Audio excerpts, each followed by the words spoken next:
My perspective will be collaborate and speak with each other, because again, that systematic change is the only way in which we're going to improve the situation.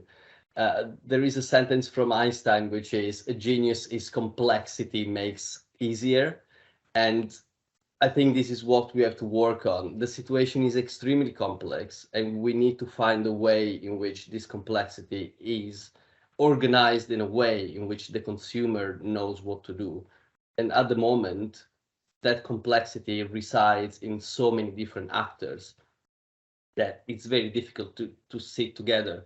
And it's very nice that now there is a international push for a treaty, and there are a lot of organizations that are working together for a legally binding treaty internationally, and that should push a little bit for this complexity to be organized in a way that we can solve the problem. So yeah, speak with each other. I was going to say, I'd just add to that and say I'm in agreement. You know, bring your stakeholders on your journey with you. Create advocates of what you're doing. You get a snowball effect, and people that are going to kind of be loyal and champion the journey that you're on. I don't have an Einstein quote, so I have a little sense of FOMO here. But for us, we talk about translating the science of sustainability into a tangible action plan.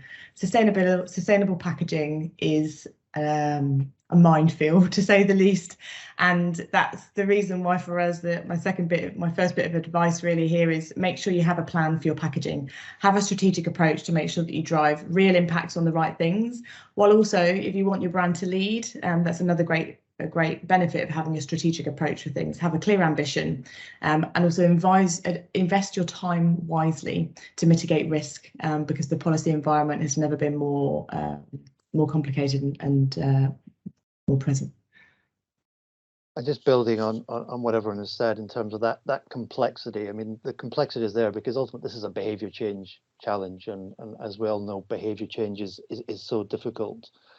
And I think if we're going to solve it, we definitely have to collaborate. So it will be citizens, it will be manufacturers, it will be retailers, it will be experts, it will be governments, and ultimately we've got to get those consumers, those citizens, to make the change, and that complexity is because lives are messy, difficult, and I think we'll only solve them by getting into the detail of those daily lives. And I think we have to work with consumers and citizens to understand those day-to-day challenges, and it'll be a gradual journey of working with them, collaborating with them, finding the solutions, optimizing the solutions, but it's going to be a lot of small, well-designed solutions that are needed if we're going to drive the change that's required here.